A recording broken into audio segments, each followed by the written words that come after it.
It looks like the Red Sox #1 prospect season is officially done.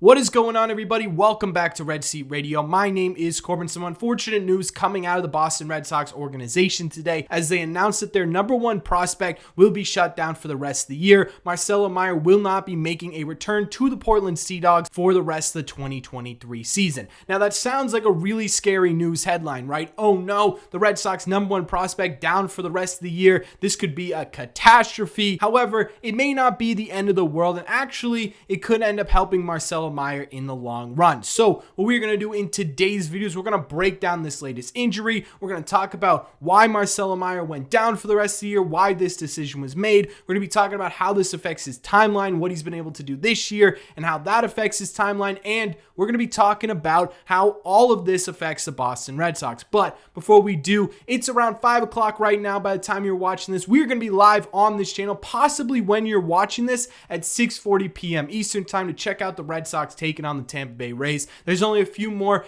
game live streams left for the 2023 season. So if you haven't been to one yet, I highly recommend stopping on by. Again, that is tonight at 6:40 p.m. Eastern time. Who knows? Maybe you're even watching this video while we're live on the channel right now. Thank you all very much for clicking on this one. Let's get into it.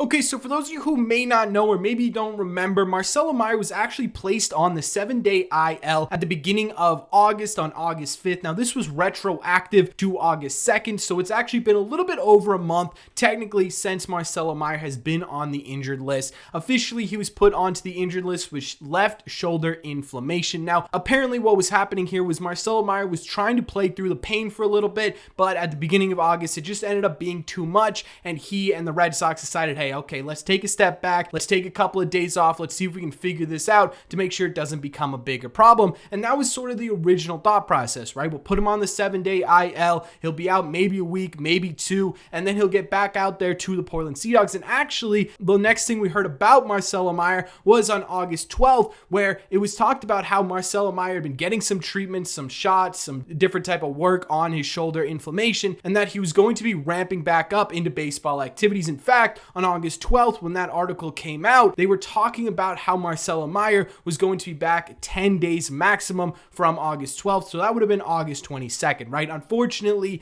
that never happened. It appears as though there may have been more bumps in the road than originally anticipated. And today, just a couple of hours ago, like I said, the Red Sox officially announced that Marcelo Mayer will be shut down for the rest of the season. And again, that sounds really scary, but that may not be the entire story here, because on top of that too, they also talked about how they aren't fully shutting him down, like no activities at all. Instead, what they decided to mention in this press release was the fact that he's going to be down in Fort Myers, rehabbing his shoulder so he's good to go for the offseason and he can have a full and normal offseason. To me, that's really great news, right? Because if it was a really, really serious injury and they needed to take a significant amount of time off, instead of immediately talking about the fact that Marcelo Mayer is going to be spending some time in Fort Myers and he's going to be sitting down there working with trainers, working with people to get his shoulder fully correct, they would have said, look, he just needs some time off. He's getting shut down for the rest of the year. We'll figure out when we can resume baseball activities, right? There are two different ways to put it. The fact that they immediately talked about the fact that he's going to be in Fort Myers, to me, is a really great sign.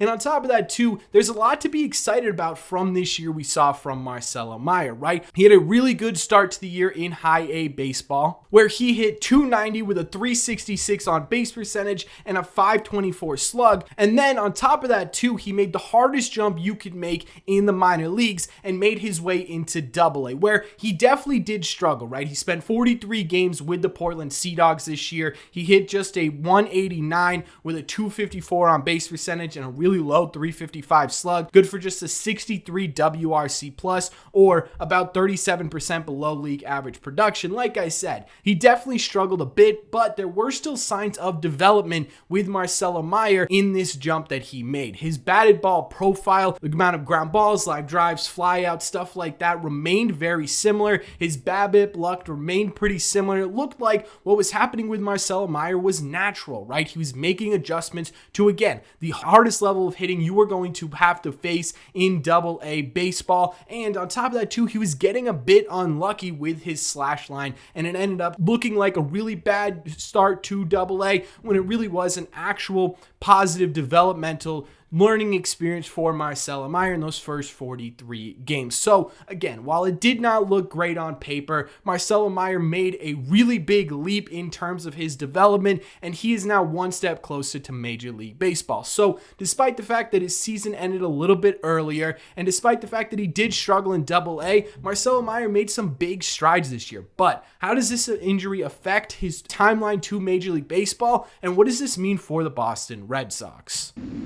I think in terms of his timeline, he's actually still on track. And I know that sounds crazy to say, but the fact that Marcelo Mayer is only 20 years old, the fact that he had already had this experience in AA before he went down, right? He didn't go down at the beginning of the year. He went down towards the end of the year. He still got essentially a half season's worth of games with the Portland Sea Dogs. And the fact that the Red Sox have made it pretty clear in their statement when they were talking about shutting him down that he's still going to be rehabbing. He's still going to be fine in the offseason. I don't know how much this affects his timeline, right? Because what the Red Sox can do is now they can put him in the Arizona Fall League where he plays during the fall and he plays with other minor leaguers, right? And can sort of ease himself back into playing baseball every day as opposed to having to throw him in the last 3 weeks of the AA season, hope he can make the adjustments that he's been trying to make over the last 43 games and then end his season pretty abruptly and then have to come into AA again next year. Instead, what I assume they're planning on doing is getting him fully healthy and good to go, so that way when he comes into 2024, he could start the year in AA. He had the fall league experience to get himself back to normal, and now he can kind of take off at the beginning of the year, right? You end the year on a bit of a sour note in AA. You don't want to bring him up there for 3 more weeks just to get crushed for 3 weeks, right? And then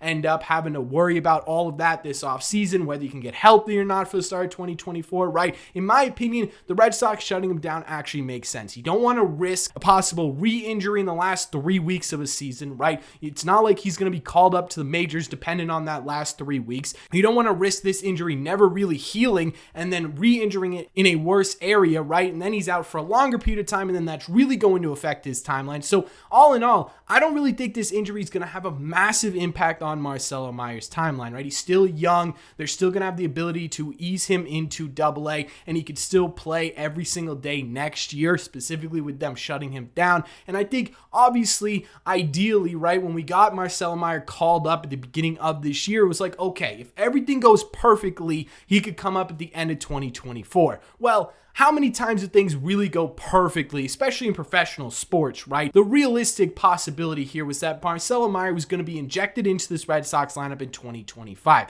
Now, this injury certainly does not help the idea that he could come up in 2024 unless he absolutely crushes Sea Dogs pitching over the first couple months of the season next year. It's not out of the question, but it definitely hurts it a whole lot, right? But his realistic timeline, that mid-2025, that early 2025, still feels like it's on track, especially with his age, where he's at in the minor league system, and obviously the hope is that he's fully healthy and ready to go in 2024. Now, as for this impact on the Red Sox, obviously Marcelo Mayer is planning to be a big part of what the Red Sox are going to be building going forward, right? And maybe not specifically Marcelo Mayer, but the wealth of position player prospects that the Red Sox do have currently in their minor league system. Guys like Mayer, Anthony, Blaze Jordan, Kyle Teal, right? All these fantastic positional player prospects are all a big part of the future of the Boston Red Sox, or at least that's what the plan for this Red Sox team is. So whenever any of these guys do have a bit of a lapse in their timeline, right? A little bump in the road, it feels like a gigantic hit because of how the Red Sox are building up this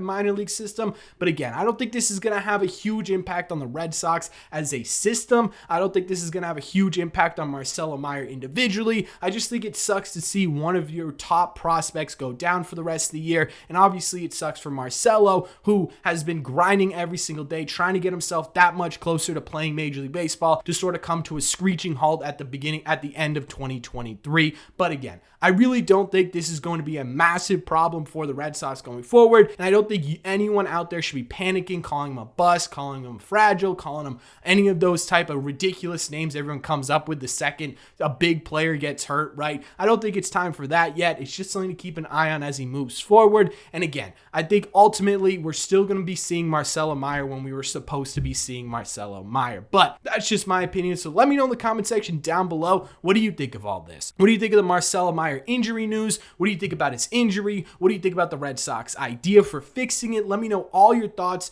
on the latest Red Sox injury news in the comment section down below. As always, if you made it to the end of this video, do me a favor. Make sure you guys have hit that subscribe button if you haven't already. If you're new here, we talk Red Sox content almost every single day. Also, make sure you guys have hit the like button on this video as well. Helps these videos out a ton and would mean a lot to me. Don't forget, we're going to be live 6:40 p.m. Eastern time on this channel. Thank you all very much for clicking on this one, and I will see you in the red seats.